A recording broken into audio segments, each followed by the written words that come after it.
Ang bayan ng Palimbang ay may mahigit na 100 kilometro ang layo mula sa General Santos City. Sa bayang ito naroroon ang dating payapang barangay na Malisbong.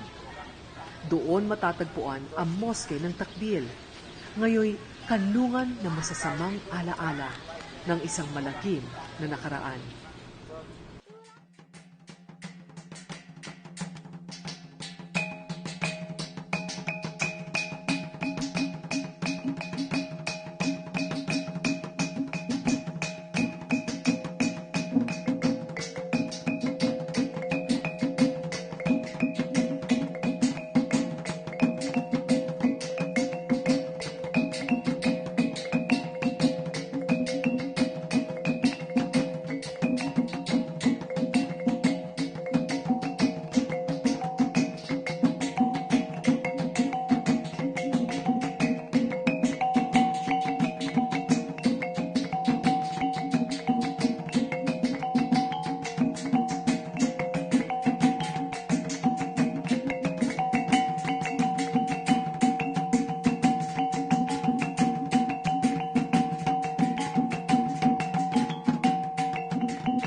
September 22, third sa Ramadan namin sa Puasa, dumating yung 10 o 11 kanabal na kumanyon, nagsiling dito sa Barangay Malisbong, Barangay Kran, Barangay Lumitan, Barangay Butril, somewhere in Barangay Balyango.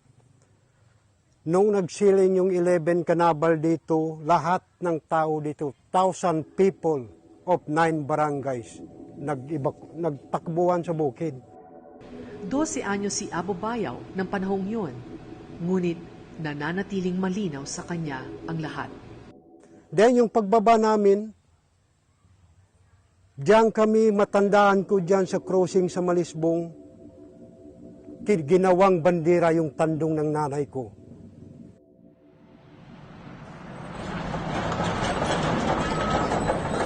Kami na lumabas kami sa bahay.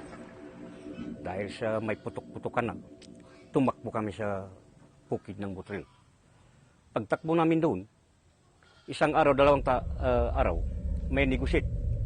Pamilya ni Abdul Sukor Takbil ang nagpatayo ng moske sa Malisbong. 11 taong gulang siya nang maranasan niya ang karahasan na ikinamatay ng kanyang ama, kasama ng iba pang mga lalaki sa kanilang nayon.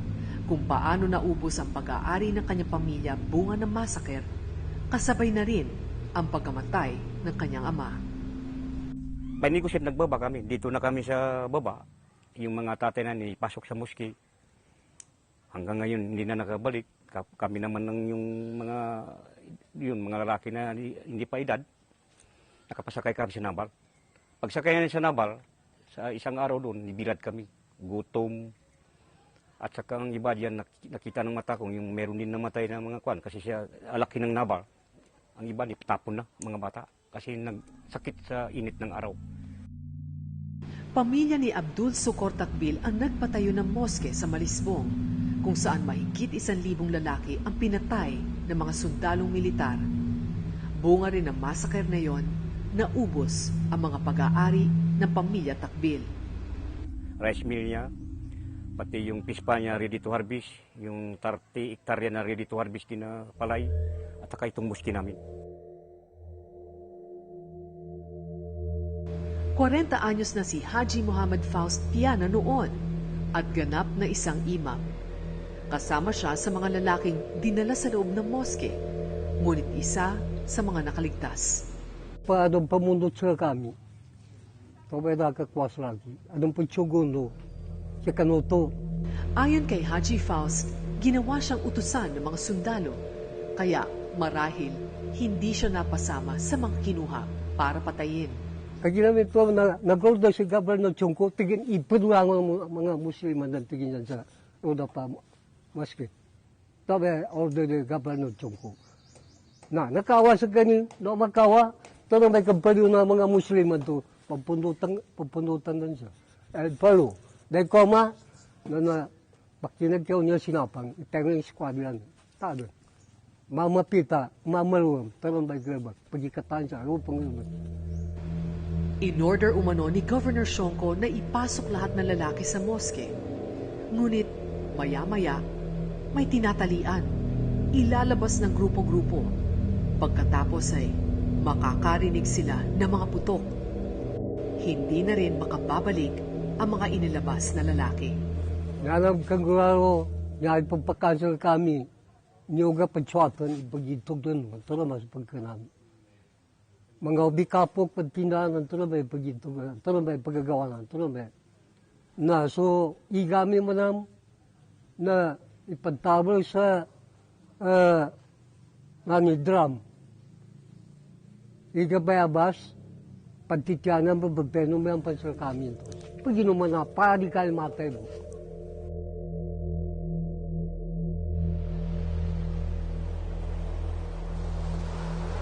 Apat araw kami sa moske, ika-5 wala na kami sa moske. Yung babae, bata. Ang lalaki na iwan. Sakay kami sa Nabal. Hanggang sa hapon, bilang dalawang araw kami doon sa karagatan. Nainitan kami, walang kain. Tapos, isang anak kong namatay. Matinding gutom ang ikinamatay ng sanggol na bunso sa 5 anak nila sina Abdullah. Hindi na rin niya nakitang muli ang asawa. At gaya ng iba, naubos ang kanyang ari-arian. Hindi man tahasan ng pagpatay sa mga babae at bata. Ang karahasan at kalupitang dinanas nila sa kamay ng mga sundalo ay katumbas ng 1,000 ulit na pag-agaw sa kanilang katinuan at pagkatao. Lahat ng babae, kasama yung sister ko si Haji Fatima, ikinulong doon sa malaking bodega. Then 5 o'clock in the afternoon, gilak ni Captain Payumo. May lock yun. Binilanggo yung lahat ng babae doon for safety. Kasi yung mga sundalo, wala silang makita na mga dalaga kay pansamantala nila. Baba namin naman sa kulong-kulong, may isang babae naglaban. Kasi gusto-gusto na yung mga army ba hawakan yung babae. Hindi naglaban siya. Nag-awayan na sila. Nasaktan yung babae ni kwan ng army. Pero yung army na natamaan. Kasi naglaban yung babae. Yan, namatay yung babae. May babae doon sa kwan ba? Sa yung pispan, parang dike. Na gusto sana ripin ng sundalo. Yun, nag-suicide yung babae. Nanak ng gunting ba? Sinaksak ng gunting. Pagkatapos dinala yung kwan, yung sundalo, lieutenant yata yung kwan niya, yung rangko niya, dinala sa Nabal. Ang sabi nila, kung namatay yan, lahat kayo mamamatay. Tapos binaril kami, walang makatayo, hindi ka pwede makatayo. Sinamantala ni Bernie Bandala ang kaguluhan niyon sa babaeng nagpakamatay para makatakbo at tumakas. Dala na matinding takot, napalayo si Bernie sa mga kasamang bata at naligaw. Noon siya natagpuan ng isang nagngangalang Captain Ernesto Balera. Pagkatapos, dinala ako nila dito sa Malisbong. May taxman man sila dyan. Dinala ako nila. Katapos isang araw nila ako pinakain. 5 buwan na natili sa pangangalaga ni Captain Balena si Bernie bago siya nakita ng isang kapitbahay na siyang nagsabi sa kanyang ina. Yun na, kinuha ko ni nanay pagkatapos may na-involve na pera. 25,000. Yung 25,000, na naibili ng nanay ko yung lupa nila ba? Pero nagbago na ang mundo kay Bernie. Ang mga sundalo na sumalakay sa kanilang bayan at pumatay maging sa kanyang mga kaanak ay napamahal na sa kanya. Ay, hindi na ako makaintindi ng kwan, yung Muslim. Tagalog ng topic ko ba? Kay, alam mo ng bata mo, madali lang matuto magsalita. Tapos doon, nagpunta-punta na sila kay minsan, bigyan akong pera, yung mga vitamina, ibigay na sa akin ba? Tapos, marami nang nagkakuan doon sa akin, nagabisita doon sa Palimbang. Bisita ganyan, magbigay sila ng kuan, ito, may bilihan mo ng candy, ganyan. Parang nagpamahal na po sa kanya ba? Kaya alam mo rin ang bata. Daddy ng tawag kay Captain Honisto Valinia. Mag-iyak-iyak na yung kuan, yung captain ng Hundalo. Si Captain Honisto Valinia. Kung nagkasya lang kami, dali niya ako doon sa kuan, sa Iloilo.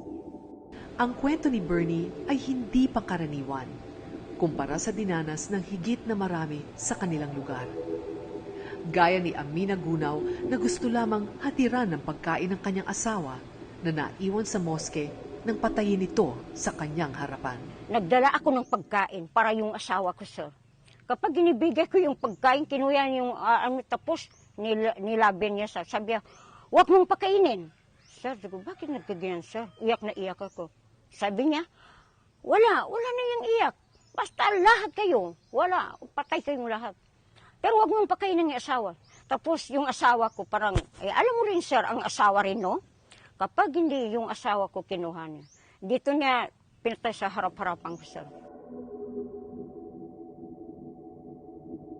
Ngunit may mga babae na nanghiram ng tapang at katwiran sa kinilalagyan.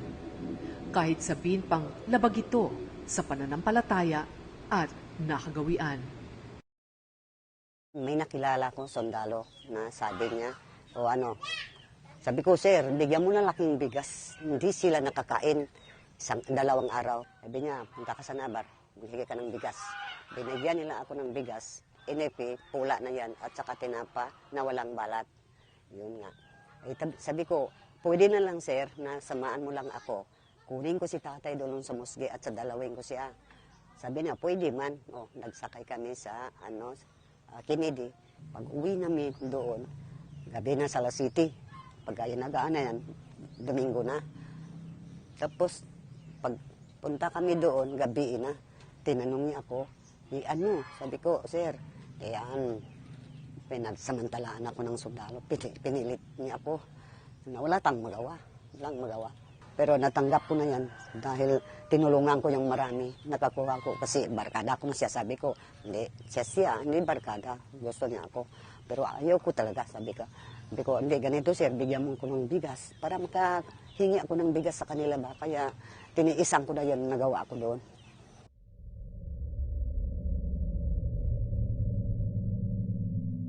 Ang naganap sa Malisbong at 10 karatig barangay sa bayan ng Palimbang ay isa lamang sa maraming naitalang kaso ng maramihang pagpatay at pang-aabuso sa kapangyarihan sa panahon ng batas militar. Sa pag-aaral ni Dr. Soliman Santos, aabot ng hanggang 500 milyong piso ang halaga ng mga nasirang ari-arian sa Mindanao sa pagitan ng 1969 hanggang 1976. Binuo ni Pangulong Marcos ang Central Mindanao Command upang harapin ang noon ay patuloy na lumalakas na puwersa ng Moro National Liberation Front. Pinamunuan nito ni General Fortunato Abad Jr. At that time, the MNLF was very strong at that time. And the military was sent there to see to the peace and order situation in especially Cotabato, no? The Central Mindanao Command was created in order to unify the forces, the military forces in Mindanao at that time. That's why it's Central Mindanao Command. Unified meaning to say that the operations ano ba ito? The operation at that time will come from a single command, no? Para hindi halo-halo. Inamin ni Abat na kilala niya si Governor General Gonzalo Sionco na siyang nag-utos ng pagsalakay sa Palimbang. Ngunit sinabi rin ni Abat na wala siyang natanggap na ulat tungkol sa massacre. Massacre? Yes. I do not remember if there was a massacre, huh? No, hindi ko alam yan. Ako ang Central Mindanao Commander. Dapat malalaman ko yun. Binigyang katwiran ni Abat ang operasyong militar.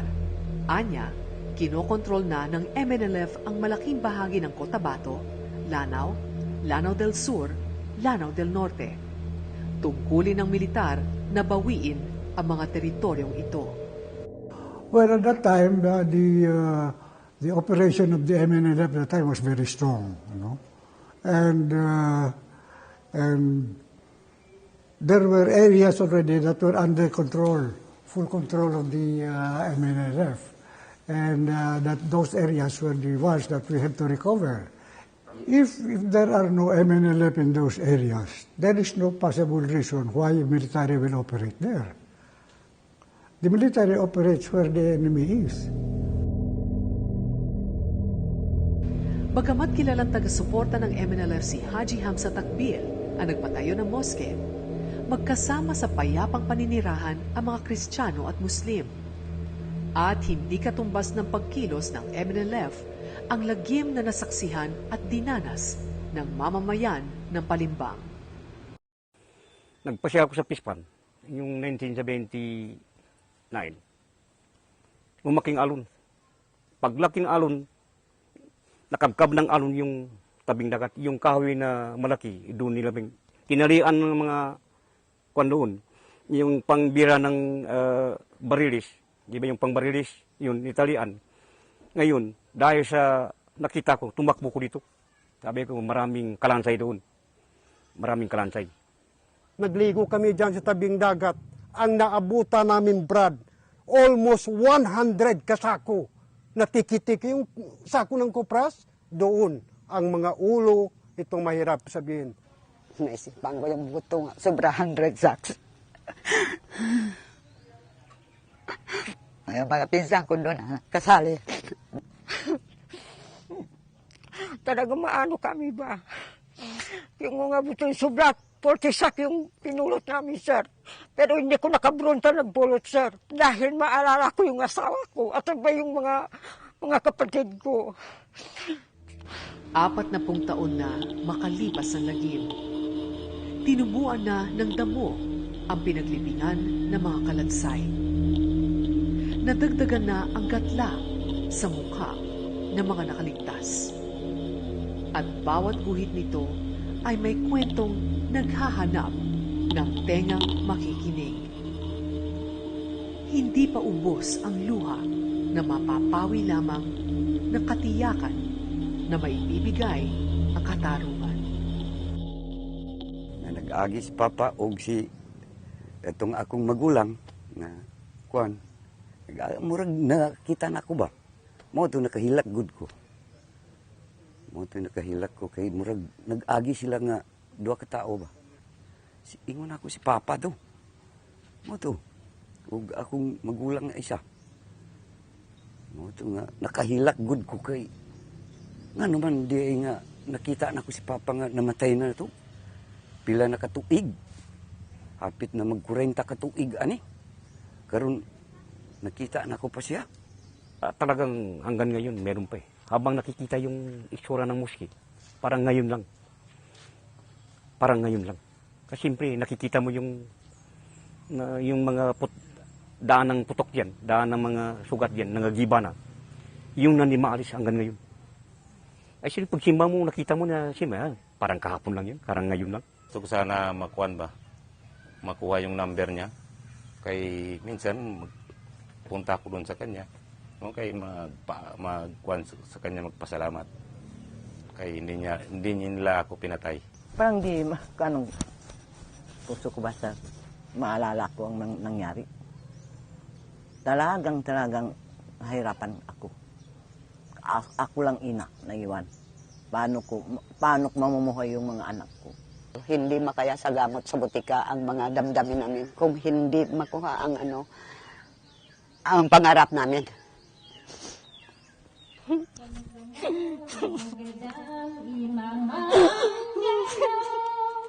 Kahit iluso agama Islam, balalin sa lagitan mo, mga taong malako, wagit sa bulanay bumatanong. Bangsa mo, ang mahalaga, natapat tayo, at kung ano yung sinasabi natin, aaksyonan natin. Hindi tayo matutulog, hindi tayo mawawalan ng pag-asa. Sapagkat habang buhay tayo, habang buhay ang diwa natin, habang buhay ang kasaysayan natin, at habang buhay ang kaisipan natin na dapat magpatuloy tayo at lalong-lalong natin ang ating pagkilos sa kinabukasan natin. Magtatagumpay tayo. Awkward po yung message ko ngayon dito. Kasi yung suot ko ngayon, yung uniforme na suot ko ngayon, yung mga suot din ng mga uniforme ng mga gumawa ng yung masakit na sinasabi nga noon 1974. Humihingi po ako ng tawad sa mga nagawa ng mga kapatid na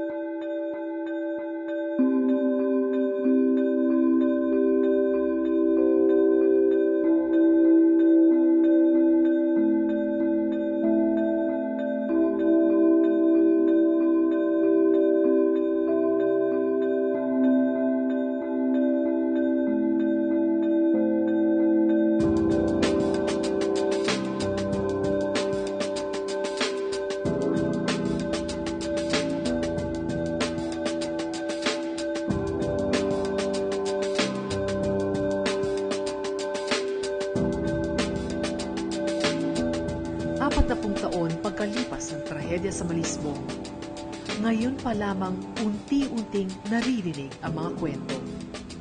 Mga kwentong nananawagan ng katarungan. Mga kwentong nagpapaalala na patuloy nating pagsikapan na makamtan ang tunay na kapayapaan.